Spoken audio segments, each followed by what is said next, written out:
રોજ મા બાપને પગે લાગો? તમારે કેટલા લોકો લાગે? Just rays your hand. કેટલા લોકો મા બાપને પગે લાગો? યસ, 5% લોકો છે, એમને સેલ્યુટ. આપણે પૂરું થયા પછી એક સેલ્ફી પડાવીશું. અને જે લોકો નથી લાગતા એમને સલામ કે તમે સાચું બોલ્યા. ઠાકુર તૂટ सकता है लेकिन झुक नहीं सकता. અને દિવાળી પર લાગે તો કેવી રીતે પેલી રિક્ષાને હેન્ડલ મારતો હોય ને? સાહેબ, ઓક્સિજન દેખાય છે? ગુરુત્વાકર્ષણનું બળ દેખાય છે? મોબાઈલના તરંગો દેખાય છે? સાહેબ, તમને એક વાત કહું, મારી બા જીવે છે 84 વર્ષના. અત્યારે હું નીકળ્યો ત્યારે સૂતેલા હતા. પણ આપણો બીજો ધર્મ છે રોજ મા બાપને પગે લાગો. હું મારી 84 વર્ષની બાને ઘરેથી પગે લાગીને સાહેબ રોજ નીકળું છું ને, સાલા કોઈના બાપની તાકાત નથી કે ઝુકાઈ શકે એટલો પાવર હોય છે મારી. મંદિર નથી જતો, ભગવાન જમીન પર આવ્યો નથી, આવવાનો નથી, એની તાકાત નથી, એટલે એને મા બાપનું સર્જન કર્યું. અને મા બાપથી આપણને પેદા કર્યા હતા. આપણો ભગવાન કોણ? ઘરમાં જીવતા ભગવાનને છોડીને પથ્થરોમાં શોધો, તંબુરોય ના મળે બોસ. આ વાત આપણે સમજ્યા નહીં. ભારતીયો સનાતન ધર્મ છે, પણ સાલા સ્કૂલમાં જ ખોટું શીખવાડ્યા. સ્કૂલોની તો પથારી ફેરવી નાખી. 9મા 10મામાં દીકરા દીકરીઓ આવે, કેવી સરસ લાગે દીકરીઓ. 4 દીકરીઓનો બાપ છું સાહેબ. મારો ભાઈ 2001માં ગુજરી ગયો એક્સિડન્ટમાં. આજે પણ અમે જોઈન્ટ ફેમિલીમાં રહીએ છીએ. મારી ભાભી, મારી બા, મારી વાઈફ, એની 2 દીકરી, મારી 2 દીકરી, એનો દીકરો, મારો દીકરો. મારા બાપુજી કહેતા, જે ભાઈનો ના થાય ને કોઈનો ના થાય. સો લિવ્ડ ઇન જોઈન્ટ ફેમિલી. ગમે તે થાય. સાવણી હોય ને, સાવણી એની સળીઓ ભેગી કરો ને તો કચરો કાઢે, પણ છૂટી પડી જાય ને તો ખુદ કચરો બની જાય. ભેગા રહેવાની આ સમાજ એનું મહેનત કરે છે કે બધા ભેગા રહી. દ્રાક્ષનો ઝુમખો 100 રૂપિયા કિલો વેચાય, પણ છૂટી પડી ગયેલી દ્રાક્ષ કોઈ 10 રૂપિયા કિલો લે નહીં. ભેગા રહેવાની વેલ્યુ છે. મા બાપને કેમ પગે પડવાનું એ સ્કૂલ કોલેજમાં શીખવાડ્યું ને, સ્કૂલમાં ઊંધું શીખવાડ્યું. 9મા 10મામાં દીકરા દીકરીઓ એવી સરસ રૂપાળી લાગે, છોકરાઓને આછી આછી મૂછો આવે, ત્યારે જ સ્કૂલમાં એક સોગન ખવડાવે. ખબર છે? એટલે લગ્ન કરવા પાકિસ્તાન જવાનું? આવી રીતે ભાઈ બહેનની ભાવના પેદા થાય. સાહેબ, એક વાક્ય દીકરા દીકરીઓ, યંગ છોકરાઓ વધારે બેઠા એટલે ખાસ કહું. તમે એક વાક્ય સાંભળ્યું? પહેલી નજરનો પ્રેમ, ફર્સ્ટ સાઇટ ઓફ લવ. મને તો સાહેબ પેલી છોકરી જોતા જ ગમી ગઈ. મને તો પેલો છોકરો જોતા હું ગમે. બધું બરાબર હોય તો. કોઈને લૂલી લંગડી છોકરી ગમે, પપ્પા કાણી જોડ પરણાવો. અથવા કોઈ છોકરાને પોલિયો થયો, કોઈ છોકરી એમ કે પપ્પા મારે તો આને જ પરણવું, સ્ટીફન હોકિંગ્સ થવાનો છે કરે. દીકરા દીકરીઓ, ફર્સ્ટ સાઇટ ઓફ લવ કોને કહેવાય? I will tell you. And why we have to બો ડાઉન અવર પેરેન્ટ્સ. આજે ભજીયા સમોસા ખાઈને ઘરે ના જતા, કંઈક લઈને જજો. જે બધું બરાબર હોય થાય ને પ્રેમ નથી. સેક્સ અને સેક્સ બજારમાં પૈસાથી વેચાતો મળે. પણ પહેલી નજરનો પ્રેમ કોને કહેવાય? વાય વી હેવ ટુ બો down parents, I will tell you. આપણે જ્યારે માના પેટમાં હોઈએ ને, આપણી બાને ખબર નથી છોકરો છે કે છોકરી છે, ડાયો છે કે ગાળો છે, ધોળો છે કે કાળો છે, બહેરો છે કે બુબળો છે, મોટો થઈને કેવો નીકળશે, કેવી નીકળશે, સામે બોલશે નહીં બોલશે. અને આપણું મોઢું જોયા વગર આપણી મમ્મી આપણા માટે લંગોટ, બાળોતી અને ગોદડીઓ બનાવીને રાખે ને, એને પહેલી નજરનો પ્રેમ કહેવાય છે. This is first site of love. And for that reason we have to બો ડાઉન ધેમ. તમે લોકો ચાહો છો કે વાગડ સમાજમાં મારા 7 લેક્ચરો હોય છે અલગ અલગ વિષય પર? બીજી વાર આવું એવું તમે બધા ચાહો છો? આઈ પ્રોમિસ યુ કે વર્ષમાં એકવાર બોલાવશો તો આવીશ. પણ હું એમને નહીં આવું. અહીંયા એટલા જ લોકોને બેસાડીશ જેટલા લોકો મા બાપને પગે લાગતા હોય. રણમાં ખેતી કરતો નથી, હું ફળદ્રુપ જમીનમાં કરું છું. તો આજે શું કરવું પડે? આજે આ સમાજ અહીં ઠરાવ કરશે, સાઇન કરાવો બધા જોડે, અને મનથી નક્કી કરી કે આજથી આપણે મા બાપને પગે લાગશું. અચ્છા, તમે બધા ઘરે જઈને પગે લાગશો, શું છે? પૈસા નહીં મળે હો બેટા. હાલો કે વાલીઓ વાલ્મીકી ક્યાંથી થઈ ગયો? આપણે 2 હાથ ઊંચા કરી અને મનમાં એવું નક્કી કરીએ કે આજથી મા બાપને પગે લાગશું. આજે સાહેબ આટલું તો કરીએ આપણે. ચલો ત્યારે 2 હાથ ઊંચા કરો. ભાઈ ફોટા પાડી લો મારા ની આ લોકોના. ભૂલો ભલે બીજું બધું, મા બાપને ભૂલશો નહીં. અગણિત છે ઉપકાર એના, એને વિસરશો નહીં. લાખો લડાવ્યા લાડ તમને, કોડ સૌ પૂરા કર્યા. એ કોડના કોડ પૂરવા ભૂલશો નહીં. લાખો કમાતા હો ભલે, મા બાપ જેના ના ઠર્યા એ લાખ નહીં પણ રાખ છે, આ માનવું ભૂલશો નહીં.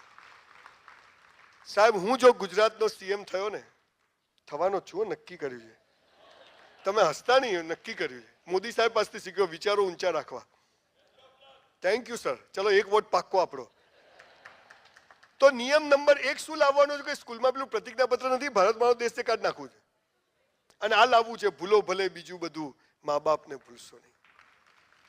દીકરા દીકરીઓ, ચોરાનું જેમ જેમ ટકા વધે ને, મા બાપને વધારે પગે લાગજો.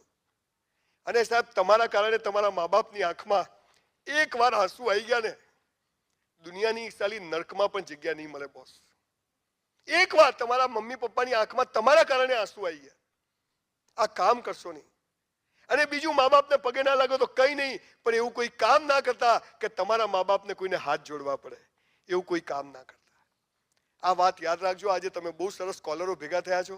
આ આપણો બીજો ધર્મ છે. ત્રીજો ધર્મ, સારા શિક્ષકોને પગે લાગો, સારા ગુરુઓને પગે લાગો, જેને તમારું જીવન બદલવામાં રસ છે, જેના શબ્દોથી તમારા જીવનમાં પરિવર્તન આવે છે, એને પગે લાગો. એના વાઇબ્રેશન હોય છે જેમ મા બાપના વાઇબ્રેશન હોય છે. ચોથો ધર્મ, રોજ કસરત કરો. Your body must be in good shape. પાન મસાલા ગુટકા આટલે પેન્ટ પહેર્યો, લો વેસ્ટ. હાલા તારે વેસ્ટ જ ક્યાં છે? ખેંચો તો ઉતરી જાય, કૂતરું પડે તો એટલે કડી જાય. દીકરા દીકરીઓ, કસરત કરો. જમવાનું રાખ્યું ચાલ? હા, જોજો હમણાં આખી ડીશ ભરશે હો. ભજીયા, સમોસા, દાળ, કઢી, બાસુંદી. પછી કે ગેસ થઈ ગયો, બાટલો થઈ જશે. હાલા ગેસ નહીં તું. કસરત કરો સાહેબ. ઈશ્વરે આ જેવું આપ્યું છે, આવું ના આવું એને પાછું આપવું છે, આમથી મસ્ત આપવું છે. હું જાડા પતલાની વાત નથી કરતો, જીરો ફિગર નહીં, ફિટ હોવા જોઈએ. આપણી બેગ જાતે ઉપાડી શકીએ, આપણું કામ જાતે કરી શકીએ, ગમે તેને ફેંટ પકડી શકીએ. આવા મજબૂત બનો, શક્તિશાળી બનો. છોકરીઓ તો પથ્થરો મારે આટલે પડે, પેલો મને હેરાન કરે છે, ઉપાડી જશે. હવે એવો ટાઈમ આવવાનો, લઈ જ જશે તમને. ચોથો ધર્મ, હું જો ગુજરાતનો સીએમ થયો ને સાહેબ, બોલો યાર કે થવાના જ છો તો મને શું પાવર આવે થોડો. કેમ I need motivation from Mumbai people. નિયમ નંબર 2 લાવવાનો છું. શું? ધોરણ 12 પછી નો મેડિકલ, એન્જિનિયરિંગ, બીએસસી, બીકોમ, 1 વર્ષની મિલિટરી ટ્રેનિંગ.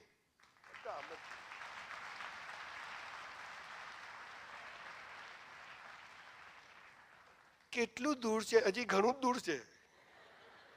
બાયલા મરી જાય ને પાર આવે, શું કરવા? જીવે જ છે. કસરત કરો. જીમમાં જવાની જરૂર નથી, ઘરે દોડા કૂદો, દંડ બેઠક કરો, કંઈક કરો યાર. આપણો ધર્મ છે. 5મો ધર્મ, તમારું દિલ કે કરો, બુદ્ધિ કે નહીં. પરીક્ષા જાઉં કશું આવડતું ના તો બાજુવાળા કે બતાવ બતાવ, એ બુદ્ધિનું કામ. અને અહીંથી શું અવાજ આવે? ચોરી ના કરાય. કોઈ સરસ છોકરી જતી હોય ને તો છોકરાને શું એ આનું કામ, પણ અહીંથી શું અવાજ આવે? એ ના. કોઈ પણ નિર્ણય લેવાનો હોય ને તમારું દિલ કે કરજો, સફળતા જખ મારીને મળશે. આખી દુનિયા, હું આજે સેમિનાર કરું છું, મારા બધા કહે છે કે શું આ બકવાસ કરે છે, મેં તને સમજ નહીં પડે. મારું દિલ કહે છે કે સંજય આ કર.